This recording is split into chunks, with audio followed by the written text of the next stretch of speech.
अथाष्टादशः सर्गः। निर्वृत्ते तु क्रतौ तस्मिन् हयमेधे महात्मनः प्रतिगृह्यामराभागान् प्रतिजग्मुर्यथागतम्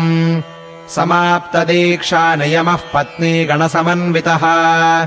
प्रविवेशपुरीम् राजा सभृत्यबलवाहनः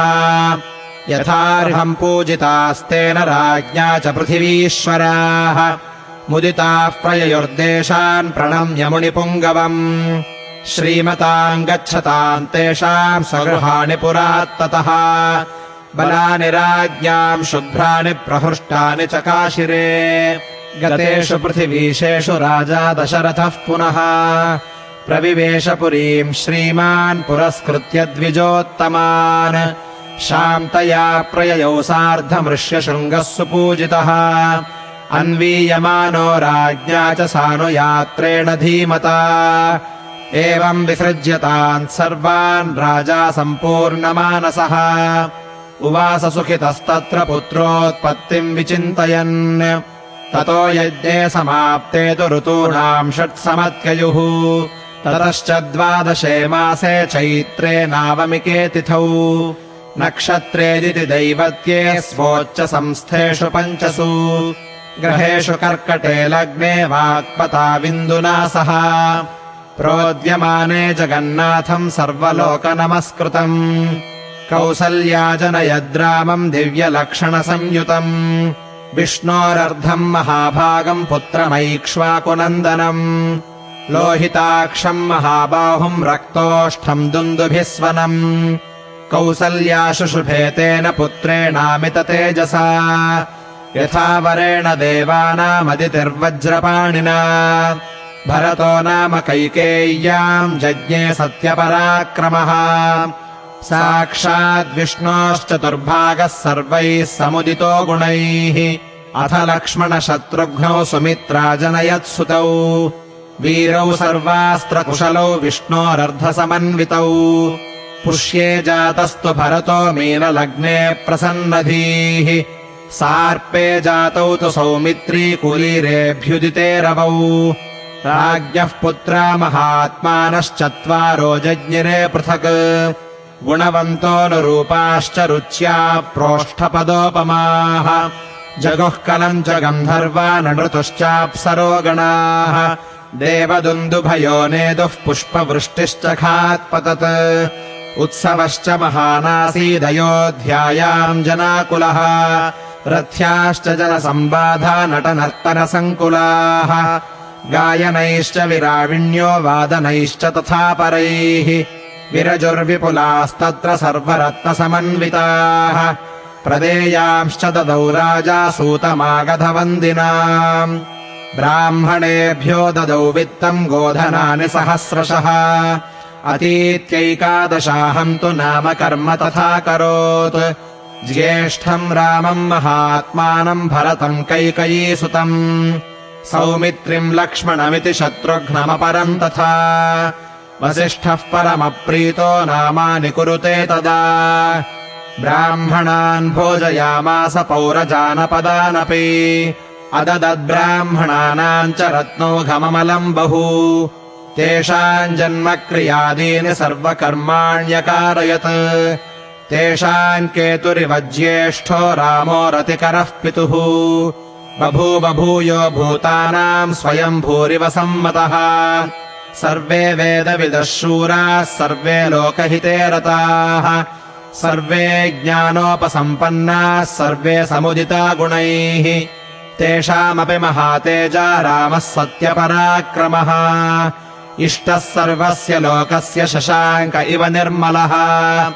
गजस्कन्धेष्वपृष्ठे च रथचर्यासु सम्मतः धनुर्वेदे च निरतः पितुः शुश्रूषणे रतः बाल्यात् प्रभृति सुस्निग्धो लक्ष्मणो लक्ष्मीवर्धनः रामस्य लोकरामस्य भ्रातुर्ज्येष्ठस्य नित्यशः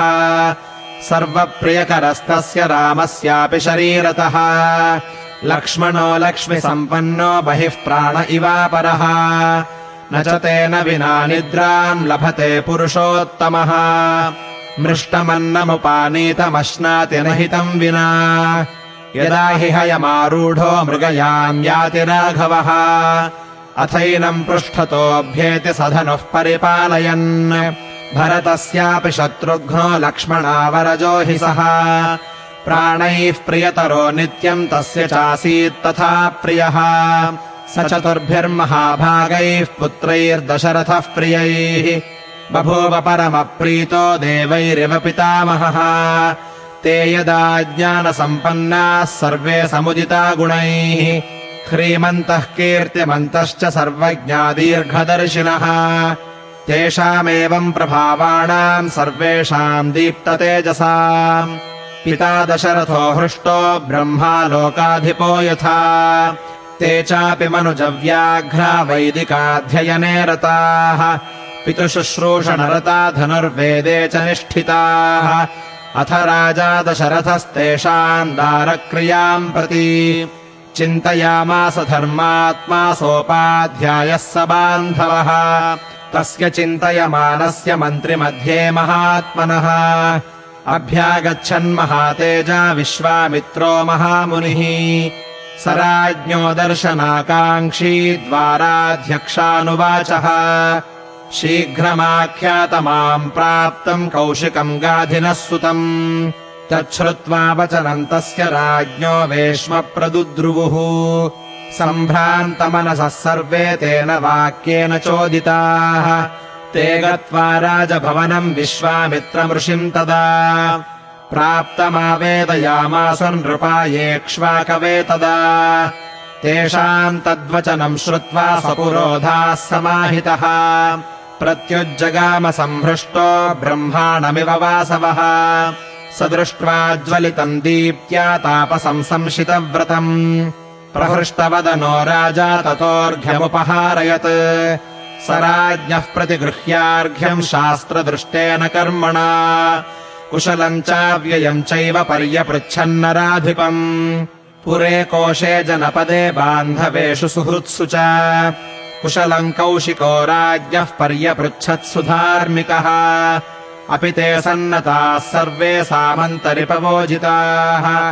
दैवम् च मानुषम् चैव कर्म ते साध्वनुष्ठितम् वसिष्ठम् च समागम्य कुशलम् मुनिपुङ्गवः ऋषींश्च तान् यथा न्यायम् महाभाग उवाचः ते सर्वे हृष्टमनसस्तस्य राज्ञो निवेशनम् विविशुः पूजितास्तेन निषेधुश्च यथार्हतः अथ हृष्टमना राजा विश्वामित्रम् महामुनिम्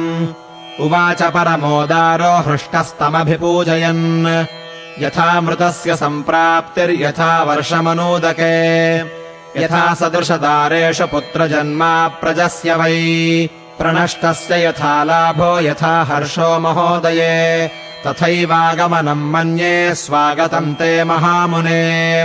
कञ्च ते परमम् कामम् करोमि किमु हर्षितः पात्रभूतोऽसि मे ब्रह्मन् दिष्ट्या प्राप्तोऽसि मानद अद्य मे सफलम् जन्म जीवितम् च सुजीवितम् यस्माद्विप्रेन्द्रमद्राक्षम् सुप्रभाता निशा मम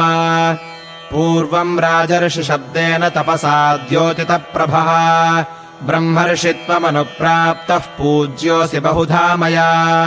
तदद्भुतमभूद्विप्रपवित्रम् परमम् मम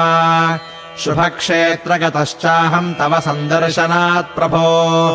ब्रूहि यत्प्रार्थितम् तुभ्यम् कार्यमागमनम् प्रति इच्छाम्यनुगृहीतोऽहम् त्वदर्थम् परिवृद्धये कार्यस्य न विमर्शम् च गन्तुमर्हसि सुव्रता कर्ता चाहमशेषेण दैवतम् हि भवान् मम चायमनुप्राप्तो महानभ्युदयो द्विज तवागमनजः कृत्स्नो धर्मश्चानुत्तमो द्विज इति हृदयसुखम् निशम्य वाक्यम् श्रुतिसुखमात्मवता विनीतमुक्तम् प्रथितगुणयशा गुणैर्विशिष्टः परमर्षिः परमम् जगामहर्षम् इत्यार्षे श्रीमद् रामायणे वाल्मीकीये आदिकाव्ये बालकाण्डे 18 सर्गः।